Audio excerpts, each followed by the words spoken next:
तोर भैया ए भैया तोर भैया सूत गए हैं घर में कहां रही हो ए भैया कोने बोल कहां पे ए तियातवा कहां हो गए कहां पर चिल्लान लगा हो ये दे ना ऊपर में होगा बस सड़क हवे कौन है ये हां ये सुखड़ू आओ तोला आओ अरे सारा बेटा सुखड़ू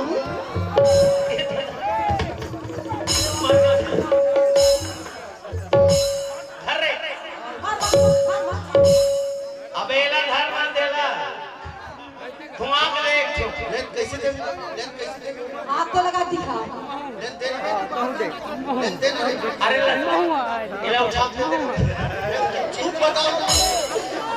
कैमरा चला भैया साइड कैसे काबर छेड़ कौन लबे और भाई लबे तोर बहनी ला अबे तोर बहनी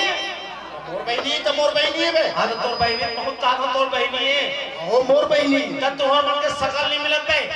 का है वो अपन दाई कैसे में अपन दादा कैसे अच्छा अच्छा हां वो अपन दाई कैसे हां ते अपन दादा कैसे तुम्हार दादा अरसू करो फालतू बात कर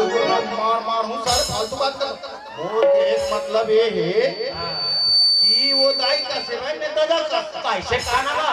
ओ कैसे कहूंगे अपन दाई अपन दादा के मैं तुम्हारे से करो होई कहां बा फालतू बात मत कर ए भैया हां सही बात बताओ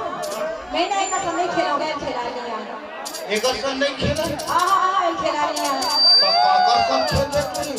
काका सब खेल हाँ ओ तू डोकरा बाबा दिखा तो ओकरे संग खेल वो डोगरा सर हां वो खुदे लुड़बुड़ है तोला आई हो हां ओकरे संग खेल दो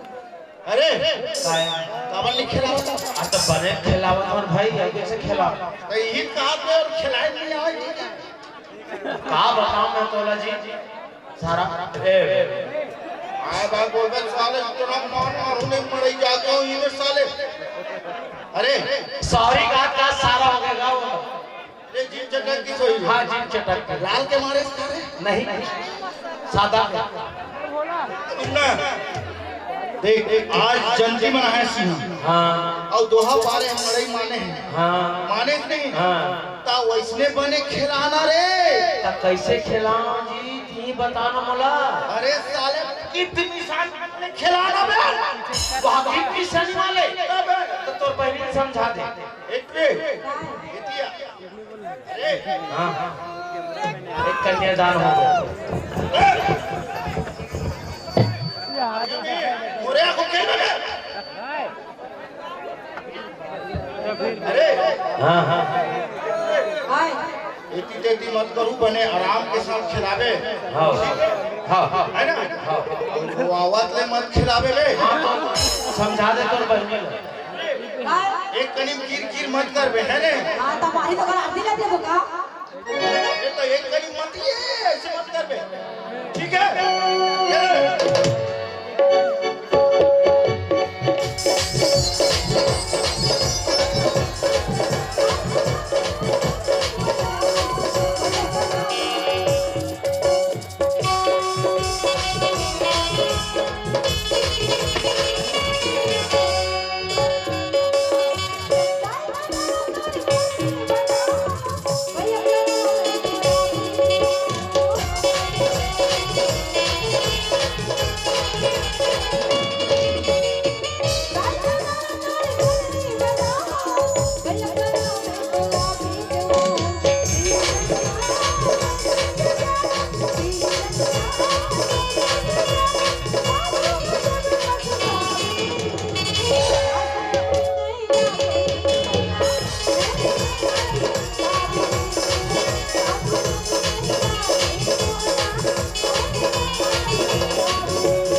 सास ससुर लगे